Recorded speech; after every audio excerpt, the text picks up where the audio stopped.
The Galactic Council chamber had witnessed countless crises, wars and diplomatic standoffs over the centuries. But never had it been this silent. Representatives from 1,000 star systems sat frozen in their seats. Even the warlike Kryn, known for their aggressive posturing, dared not break the silence. The air was thick with a tension so palpable it felt like gravity had tripled. At the center of it all stood Ambassador Elias Carter of Earth. A lone human among countless species, yet his presence dominated the room. His face was unreadable, his eyes cold and calculating. And the words he had just spoken still rang through the chamber like the echoes of a collapsing star. Effective immediately, humanity is withdrawing from the Galactic Council. We will no longer participate in interstellar politics, nor shall we recognize the authority of this body over our species. Consider this our final declaration. For 3 full seconds nothing happened. No one even breathed. Then chaos. Hundreds of voices erupted at once, a cacophony of disbelief and panic. Translations from every language flooded the comm channels, overlapping in a frenzied wave. "You can't be serious!" shrieked the insectoid Vurathi diplomat, her mandibles clicking furiously. "This is madness!" bellowed a Jorvath senator, his thick reptilian tail slamming against the floor in frustration. "You cannot just walk away." Ambassador Carter remained motionless, his hands clasped behind his back. He simply watched as the most powerful political body in the galaxy fell apart at his words. It was an oddly fitting scene. For decades, humanity had played by the Council's rules. They had negotiated, compromised, and endured insults from arrogant elder races who dismissed them as upstart primitives. They had paid dues, enforced laws they never agreed with, and fought wars that were not their own. And now, they were done. "This is unprecedented." The Speaker of the Council finally roared, slamming a 3-fingered fist onto his podium. His massive, amphibian-like frame quivered with fury. "No member state has ever left the Council." Ambassador Carter raised an eyebrow. "I believe you'll find there is no law preventing us from leaving." The Speaker's yellow eyes narrowed. "Because no one ever thought they would need one." Carter simply shrugged. "That sounds like a failure of foresight on your part, not ours." The uproar only intensified. Some species, like the everlogical Velar, had already begun calculating the economic consequences of humanity's withdrawal. Others, like the xenophobic Zeltari, were more than happy to see humans gone. But a vast majority? They were afraid. And they should be. The Galactic Council was not an altruistic entity. It was a delicate web of alliances, power struggles, and controlled chaos. And within that web, humanity had always been the wild card, the unpredictable force that kept things balanced. Now that balance was gone. The Speaker took a slow, measured breath. "Ambassador Carter, you must understand what you are doing. Humanity's departure will destabilize the very foundation of this council. Trade, security, war prevention." Carter finally smiled, but there was no warmth in it. "War prevention? You mean like the time the council negotiated with the Drakthal while they were glass-bombing entire colonies? Or when the council spent 6 years debating trade sanctions while the Zurok slave markets expanded across 6 systems?" The Speaker clenched his jaw. Those were complicated situations. Carter's eyes darkened. No, they were excuses. Excuses for cowardice. Excuses to do nothing while billions suffered. The chamber fell silent once more. Because deep down they knew he was right. For all its power, the Galactic Council was paralyzed by bureaucracy. Its greatest weakness was its inability to act. But humanity? Humanity had never been afraid to make decisions.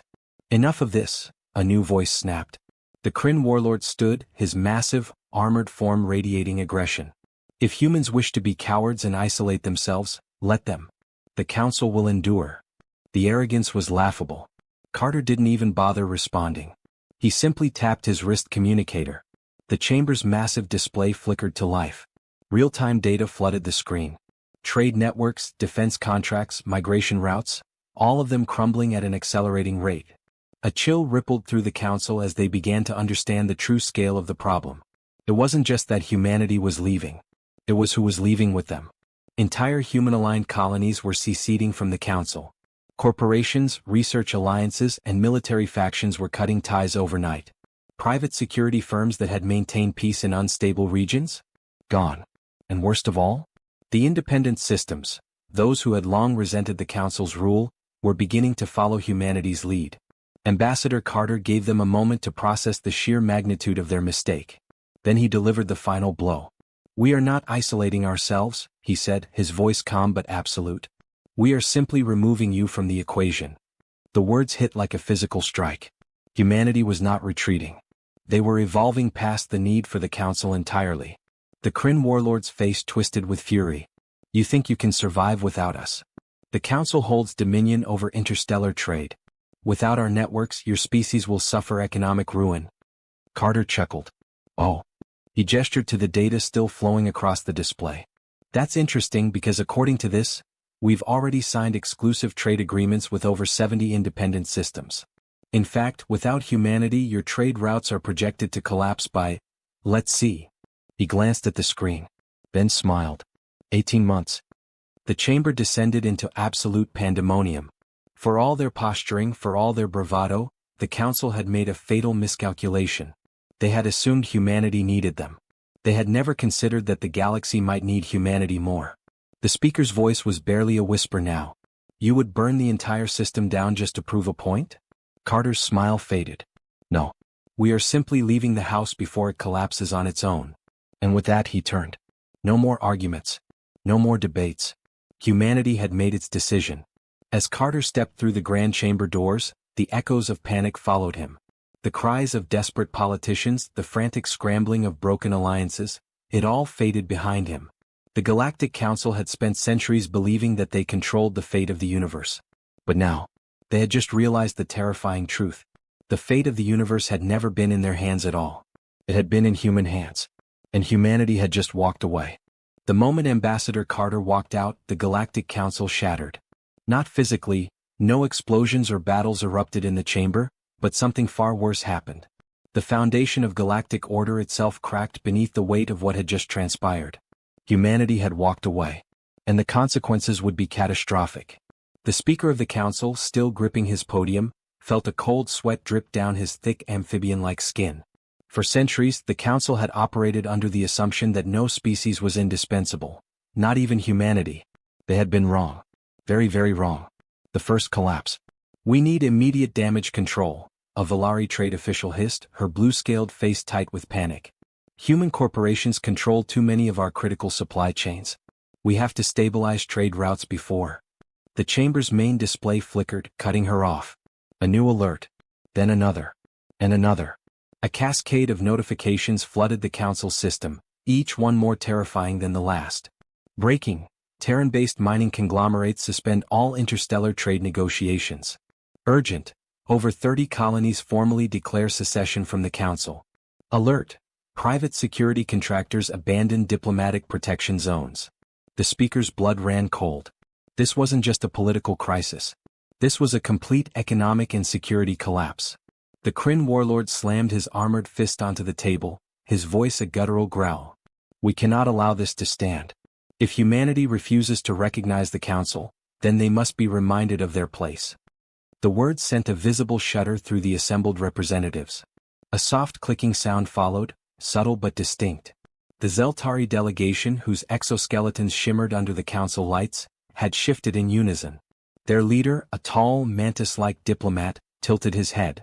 "You propose war?" The Kryn warlord bared his fangs. "If necessary. Humanity has disrupted the natural order. They must be brought to heel." For the first time in the chamber's history, no one agreed. Instead, the room filled with uncertainty.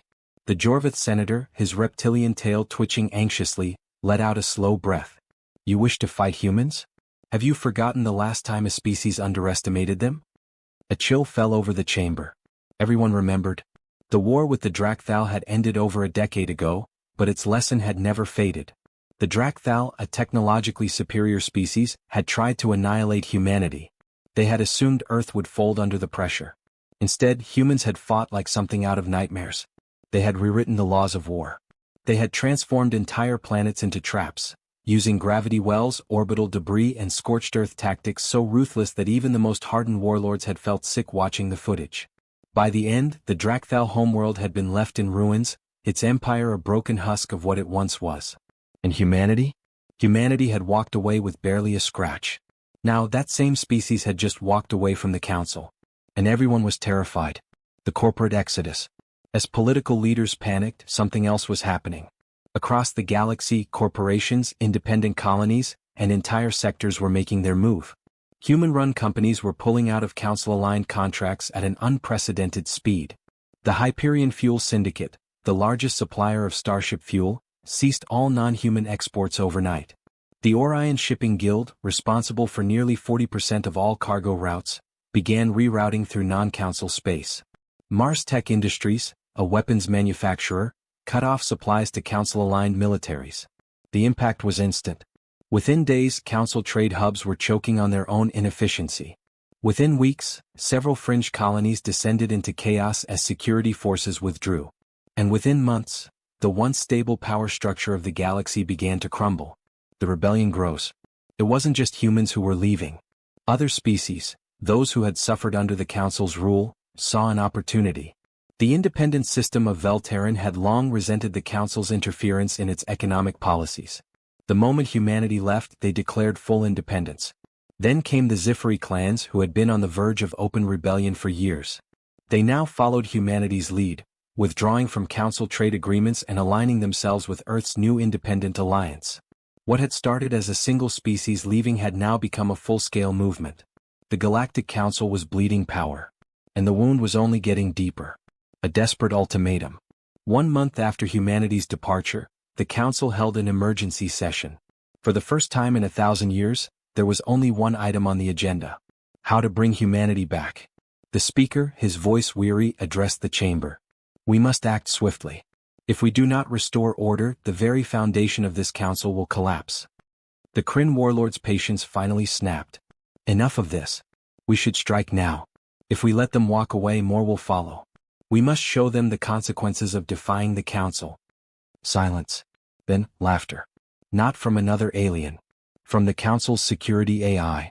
A mechanical voice echoed through the chamber. Warning. Incoming transmission from Earth.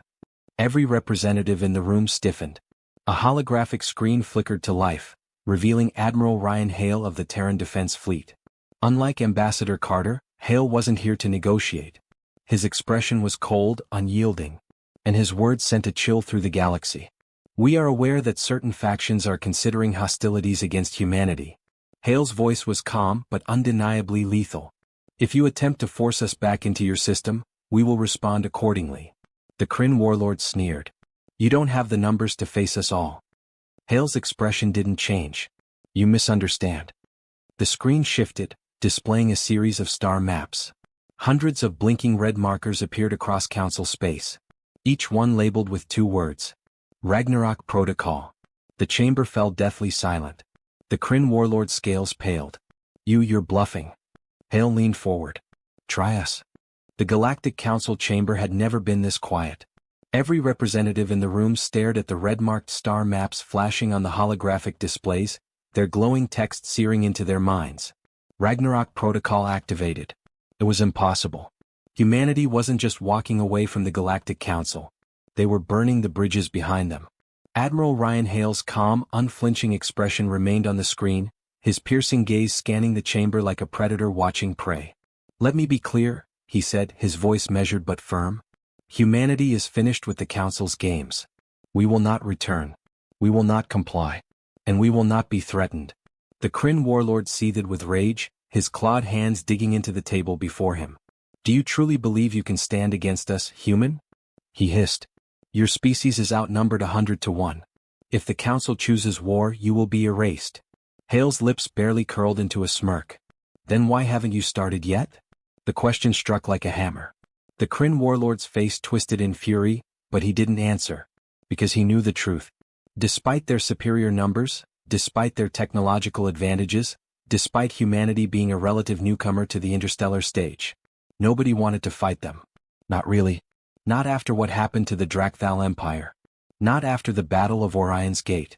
Not after every war in which humanity had refused to fight like any other species. The Zeltari diplomat's mandibles clicked anxiously. What is Ragnarok Protocol? Hale's gaze flicked toward her, his expression unreadable. A failsafe. The Speaker of the Council leaned forward, his amphibian-like skin shimmering with tension. Failsafe? Explain. Hale exhaled. For decades, the Council has assumed that humanity needed galactic infrastructure to survive. That without your economy, your trade routes, and your control we would collapse. He paused, letting the weight of his next words settle in the room. You were wrong. Another flick of his hand and the star maps zoomed out, revealing a much larger picture. New markers appeared, thousands of them, scattered across the outer systems. Some were in neutral space, others in regions that should have been under Council jurisdiction. But they weren't. They were human-controlled. Entire shadow supply chains, hidden logistical networks, and covert military installations were suddenly exposed, all of them independent of the Galactic Council. Hale tilted his head slightly. You assumed humanity was dependent on the Council's trade routes. In reality, we've been constructing our own infrastructure for the past 20 years. You just never noticed. A low murmur swept through the chamber. They had been played. Every sanction, every restriction, every law meant to limit humanity's expansion had been circumvented in secret. The Valari diplomat's skin darkened in alarm. You mean to tell us, you don't need us? Hale gave a small, almost pitying smile. We never did. The desperate proposal. The Speaker of the Council, visibly shaken, tapped his podium to restore order. Admiral Hale, let's be reasonable. His voice was tight, forced. This situation does not have to escalate. We can negotiate. Hale's expression hardened. No. The Speaker blinked. Excuse me? Hale leaned forward. Negotiation time ended when you called us reckless. When you ignored us. When you let entire colonies burn because you were too busy arguing about policy. His tone darkened. You want peace? Then step aside and let the galaxy move forward without you. The Kryn warlord snarled. You speak as if the Council is already dead. Hale didn't flinch. Isn't it? The chamber fell silent. Because deep down they all knew the truth. The Galactic Council wasn't governing anymore. It was collapsing. And humanity had simply left first. The fracturing of the Council. It didn't take long. Within days, entire factions began splitting off. The Zifari clans, who had long despised the Council's rule, officially aligned themselves with humanity's new independent network. The Velterran Confederacy, a merchant powerhouse, announced its departure, citing that Earth's trade routes were now more reliable than the Council's. Even some Council-aligned military contractors, hardened mercenary legions, broke ties and joined humanity's sphere of influence. The Speaker watched in horror as the Council's power base dissolved before his eyes. We have to act. Now. The Kryn warlord's gaze burned with fury. The time for diplomacy is over. The Council must bring humanity back in line. And how do you intend to do that? A new voice rang out across the chamber. All eyes turned toward the entrance. A figure stepped into the room, flanked by two silent Terran soldiers in matte black combat armor. His presence commanded attention instantly. Ambassador Elias Carter had returned. The final warning. The Speaker's voice trembled. Ambassador Carter, what is the meaning of this? We were under the impression that diplomatic relations were over. Carter stepped forward, his footsteps deliberate, unhurried. They are. His voice was steady, measured, dangerous. I'm not here to negotiate. I'm here to deliver a message. He stopped at the center of the room. The Council is over. A chill settled across the chamber. The Kryn warlord snarled. You do not get to decide that, human. Carter slowly turned to face him. I don't have to. You're doing it yourselves. Another holographic display flickered to life. This time it wasn't trade routes or military assets. It was Council worlds, burning. Civil unrest. Economic freefall. Entire star systems falling into chaos because the bureaucracy had no power left to enforce order. The Speaker's voice cracked. What do you want? Carter's eyes hardened. I want you to remember this moment. He let the silence stretch before speaking again. For centuries, the Council has dictated the fate of entire civilizations. You called yourselves the ultimate authority, the ruling body of the galaxy. A beat passed. You were wrong. He turned, walking toward the exit. But before stepping through the doors, he spoke one final time, his words a dagger to the Council's heart. The galaxy doesn't need you anymore. And then he was gone. The silence in the chamber stretched long after Ambassador Carter left, his words hanging like a noose around the Council's neck. For centuries they had ruled the galaxy, dictating the fate of countless civilizations. But now their empire of laws and bureaucracy was crumbling before their eyes. And humanity had walked away, unscathed, unstoppable, and utterly in control of the future. The last desperate move. The Speaker's hands trembled as he adjusted his microphone. We must act. Now. His voice wavered, desperation seeping through. If we allow this schism to continue, the council will lose all authority. The Kryn warlord leaned forward, eyes burning with rage. Then we do what must be done. The chamber stilled. Everyone knew what he meant. Or a final, desperate strike against humanity, to force them back into submission. The Zeltari diplomat clicked his mandibles anxiously. Even with our combined forces, humans have spent decades preparing for this. The Drakthal learned this lesson. Must we learn it too? The Kryn warlord snarled. We cannot let them leave uncontested. If we do, others will follow. The council will become nothing. For the first time in galactic history, the fear of irrelevance outweighed the fear of war. The final vote was cast. The Galactic Council officially declared humanity a rogue state. The war that never began. It should have been a momentous occasion. The Council had issued an ultimatum to humanity: return to the fold or be annihilated. Their fleets mobilized, hundreds of dreadnoughts, thousands of battlecruisers. The combined might of a dozen warfaring species. The largest military force ever assembled. They expected humanity to resist, to counter-mobilize, to issue their own warnings. Instead, humanity simply didn't respond. Not a single human warship moved into formation. No diplomats attempted to negotiate. No planetary defenses powered up. Nothing. Days passed, then weeks, and still humanity did nothing. The Kryn warlord fumed, his patience wearing thin.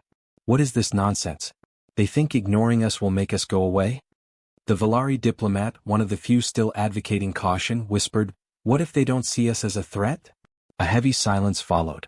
Then the unthinkable happened. The defections begin. It started with a whisper.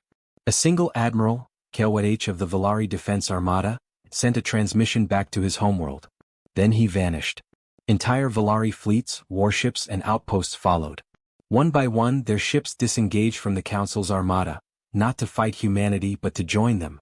The Speaker of the Council paled as more reports came in. The Zifari clans defected, pledging allegiance to humanity's new independent network. The merchant fleets of Velterran declared neutrality and severed all ties with the Council. Even mercenary groups and private security forces abandoned their contracts, preferring the stability of human-controlled systems. The Galactic Council was losing its military might, not in battle but through sheer irrelevance. The Ghost Fleet.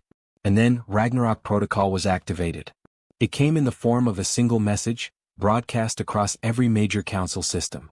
A simple transmission. This is Admiral Ryan Hale of the Terran Defense Fleet. We have not responded to your war declarations because they do not concern us. The Kryn warlord's mandibles clenched in fury. They mock us. This is cowardice. The transmission continued. The Council believes it is still in control, that it holds dominion over the galaxy. But we disagree. We have spent the last 20 years building something greater, something beyond the petty politics of this body. Another holographic display flickered to life. And the galaxy finally saw the truth. The Ragnarok fleet. It wasn't a single armada. It was a network of hidden warships, automated stations and defense grids spread across every independent system that had allied with humanity. Not thousands of ships. Millions. Each hidden within neutral territories, mining colonies, and remote systems the Council had ignored for years. It was not a fleet designed to wage war. It was a fleet designed to ensure that no war would ever begin. The Speaker of the Council sank into his chair, his hands trembling. The Kryn warlord refused to accept it. You're bluffing. This is a scare tactic. Admiral Hale's voice remained calm. Bluffing? The image shifted again. Entire Council supply stations, already commandeered by defecting forces. Critical hyperspace lanes, now controlled by human-aligned factions. The very foundations of the Council's power, silently taken without firing a single shot. Hale leaned forward. You misunderstand. We are not here to fight you. We are here to replace you. The death of the Council. Within days, more Council-aligned fleets abandoned their posts. Entire governments pulled out of their agreements. And soon, the Galactic Council itself was reduced to a dying bureaucracy with no influence, no fleets, and no power. They had declared war, but had no means to fight it. The Speaker's voice was barely a whisper now. What have we done? The Kryn warlord, once a proud warrior, stood in stunned silence. For the first time in his life he understood what it felt like to be obsolete. The final transmission. Months later the Galactic Council, what remained of it, issued a final broadcast. The Council hereby acknowledges its dissolution. Effective immediately, all governing bodies shall operate independently. They had lost. Not to war. Not to violence. But to irrelevance. And humanity? They simply moved on. Ambassador Elias Carter's final words to the Council were carved into history forever. The galaxy doesn't need you anymore. And he had been right.